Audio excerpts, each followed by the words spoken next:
Sri Sachidananda Sadguru Sainath Maharaj Ki Jai. Sai Baba of Shirdi and His Teachings, Chapter 5, Sadhana Outside Hours of Meditation, Part 2. We have said that an understanding of the problem of life and the solution to it is the first major step in transformation of all life into sadhana.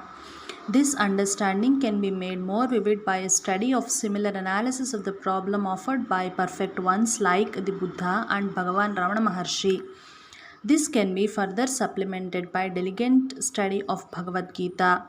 The consequent clearer understanding of our problem further strengthens the motivation for sustained sadhana. Then it is of great study the lives of perfect ones. They are the assurance and promise of the outcome of sadhana. Young Venkatraman was galvanized into an ardent seeker after divine wisdom after the study of the Periya Puranam.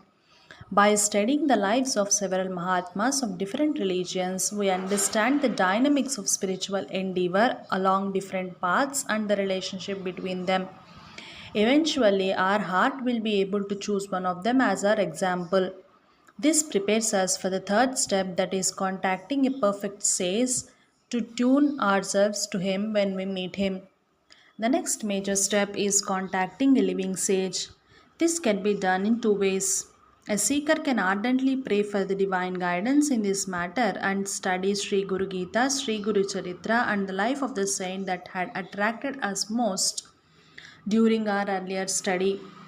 Instances of such efforts being very effective can be seen in the lives of Sri Sai Baba of Shirdi and Sri Swami Samartha of Akkalkot. See the Supreme Master and Sai Baba the Master by the author. Or the seeker can go on seeing as many Mahatmas as he could, taking time to understand them. This, of course, involves a danger of being enticed by false shows of enlightenment and miraculous powers by several self-styled, less developed seekers. The previous study, reflection, and a clear understanding of the problem of life and its solution should help one to recognize the genuine Mahatma. It is essential that we do not easily surrender our power of understanding in the name of surrendering to the Guru. A true Guru conquers our heart and he spurns a too mean surrender and irrational emotionalism, whereas a false one persuades us to do so. We should remember two great statements here. Sai Baba of Shirdi said, "A true fakir saint is rare." The Bhagavad Gita says that out of thousands of people, one would be drawn Godward. Out of thousands of such, a few persevere in sadhana and ultimately very few realize the self. There is no danger of our losing to the grace of a true Guru by our caution, for the really perfect one would measure up to our doubt and quell it. Only on our side, the yearning for enlightenment should be genuine. One sure sign of is that it does not make us proud of ourselves than a dying man would be for his desperate struggle to survive. When the real Guru is contacted, the impact of the meeting is unmistakable. Let us note two instances. In spite of their recurring errors, how the devotees of Sai were constantly made aware of Sai Baba's perfection can be best seen in Mrs. Manager's account in Devotees' Experience of Sai Baba, Part 1, Section 4. Written by B.V. Narasimhaswamy, All India Sai Samaj, Madras. One's first impression of Sai Baba was derived from his eyes. There was such power and penetration in his glance that none could continue to look at his eyes. One felt that Sai Baba was reading him or her through and through.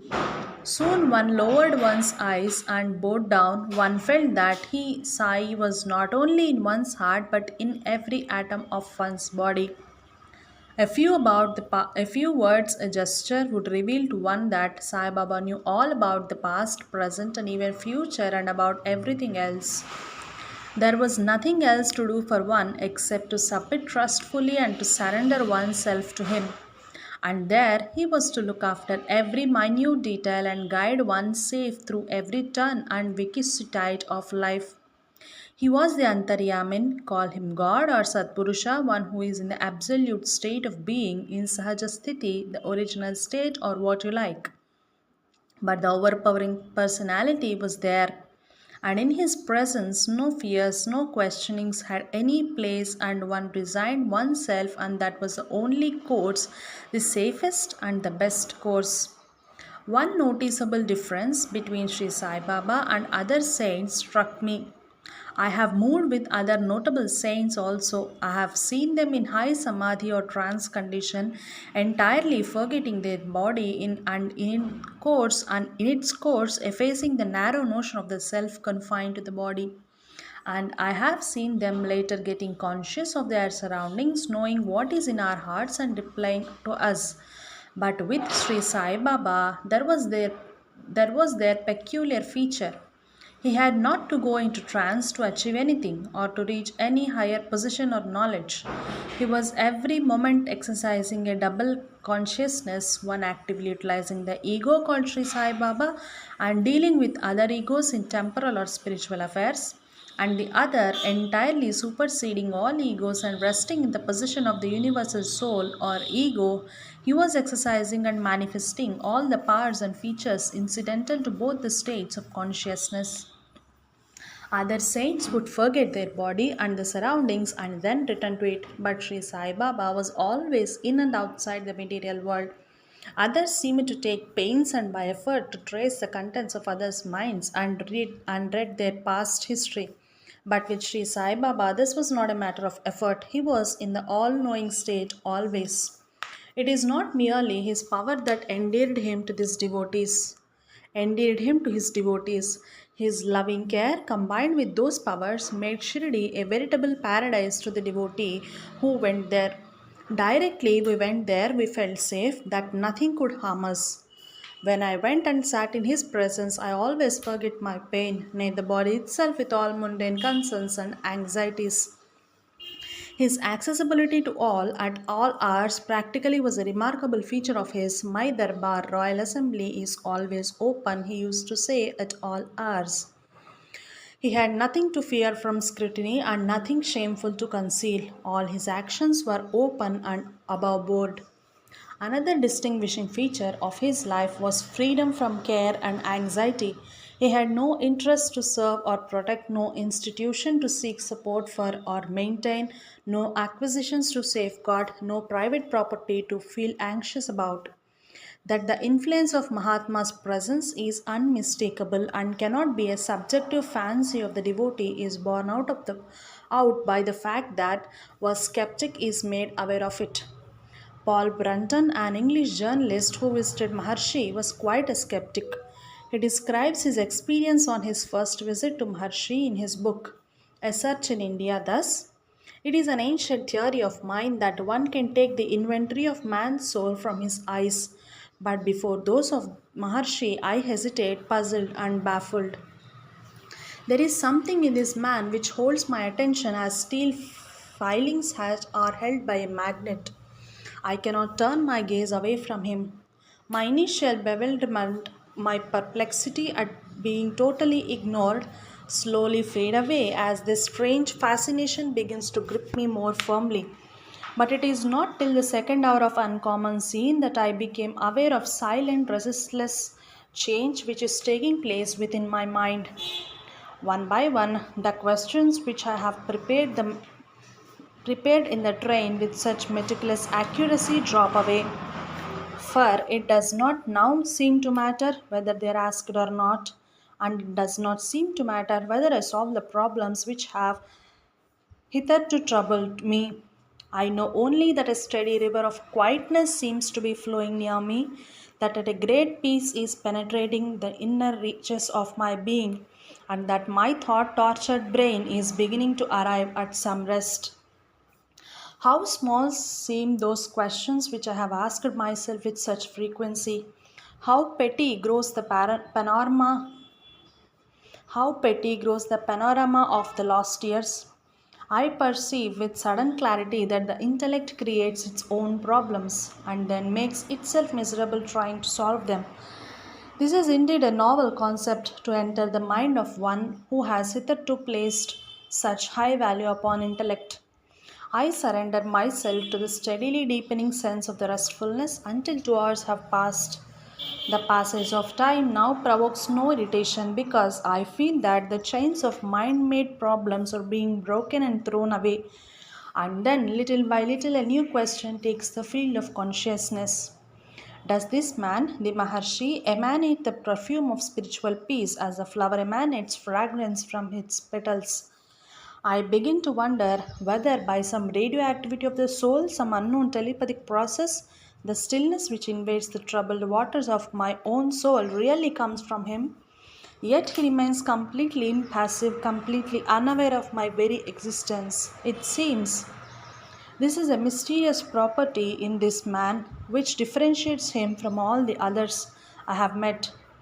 I feel somehow that he does not belong to us, the human race, so much as he belongs to nature, to the solitary peak which rises abruptly behind the hermitage, to the rough tract of jungle which stretches away into distant forests, and to impenetrable sky which fills all the space.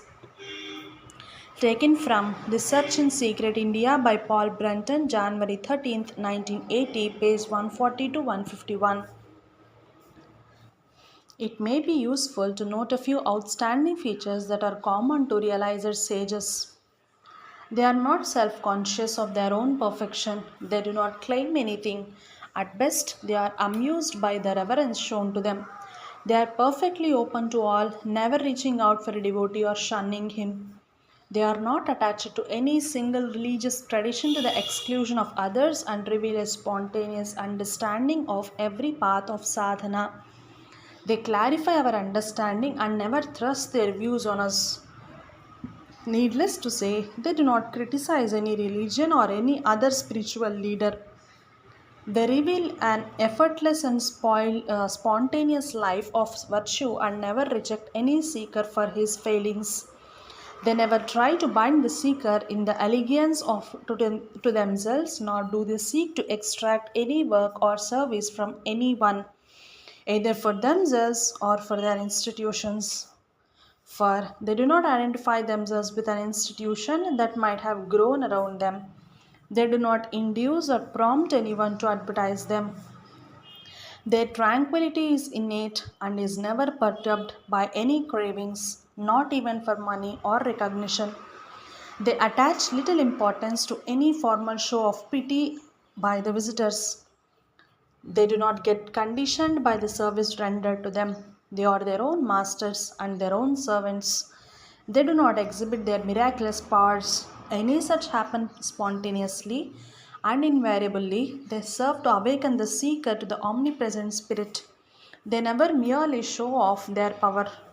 They hardly write anything by themselves or assume the attitude of spiritual teachers out to salvage humanity from the mire of ignorance.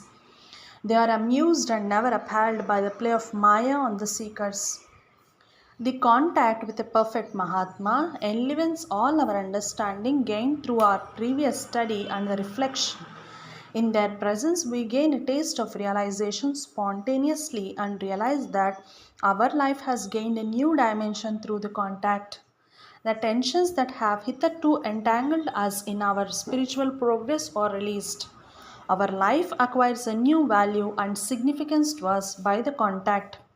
Our understanding to the problem of life and the solution to it becomes spontaneous and effortless.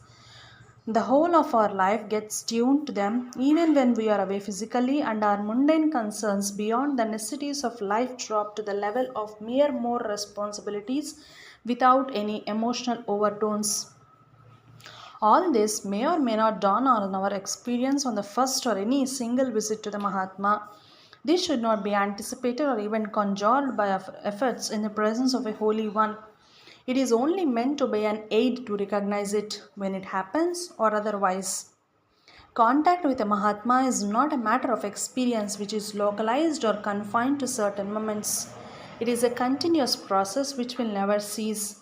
It may be clouded now and then by the preponderance of our habitual reactions to other things and events. The moment we apply the insight we have gained into the nature of things to the immediate situation, our habitual reactions clear off like clouds leaving the sky, like clarity and attunement to the Mahatma intact. Through practice, one learns to be aware of it, even amidst the discharge of one's responsibilities. Even as a faithful servant looks upon his duties as an expression of his devotion in his master. The responsibilities thereby gain a new sanctity and significance towards sadhana. Thus, the spiritual master becomes a living glimpse or symbol of all that one had learnt about the secret of life and sadhana. Real sadhana starts with such a contact with the Guru, and all that precedes it is a mere preparation. The closer and most contact such an attainment to him becomes, the more effortless and spontaneous the sadhana becomes. The more thoroughly does one realize that Guru is the truth, the way and the life. That is the true significance of the Buddhist vow, Buddham Sharanam Gacchami, and the Hindu concept of self surrender. The Guru is realized more and more clearly to the embodiment of one's goal, which is one's real self, the imperturbable rock bottom of one's self. The Guru within is the Guru without, nay, the seeker has his being within the Guru. Till this process matures, one has to take care not to allow his real contact with the Guru and its significance to be lost sight of through familiarity that arises from prolonged contact. He would do well to bring it into the bold relief by going back to one's own life and return to it again with such reawakened sense of its significance. During one's stay far away from the Guru, it is useful to resort to a study of the books mentioned earlier whenever one's attitude to his Guru starts being mechanical, a mere matter of habit. On the other hand, such study reawakens the seeker's mind to the value of his Guru, but the study itself gives a depth of understanding of the books of the wisdom. The seeker realizes that his contact with Guru has deepened his capacity to appreciate the profundity of these books, and that the latter reflects upon and broadens his ability to imbibe in the living wisdom of the Guru. It's no mere coincidence that a sage like Bhagavan Ramana Maharshi was asked by a devotee, Sir, you tell us that association with a sage is of inestimable value to our spiritual life. But most of us, fettered by our moral responsibilities to our families, cannot afford to have it except occasionally. What satsanga can we have then? The sage replied, Sat is omnipresent reality and Sangha means our attunement to it. You can have it wherever you are. After a moment's silence, he again said, Even the study of lives and teachings of a sage can secure for you this attainment. Even that could be spiritual association with a wise one. Sai Baba of Shirdi Sai Baba of Shirdi often enjoined the devout study of Sri Guru Charitra, recorded from a personal devotee of Bhagavan Ramana Maharshi who insists on being anonymous.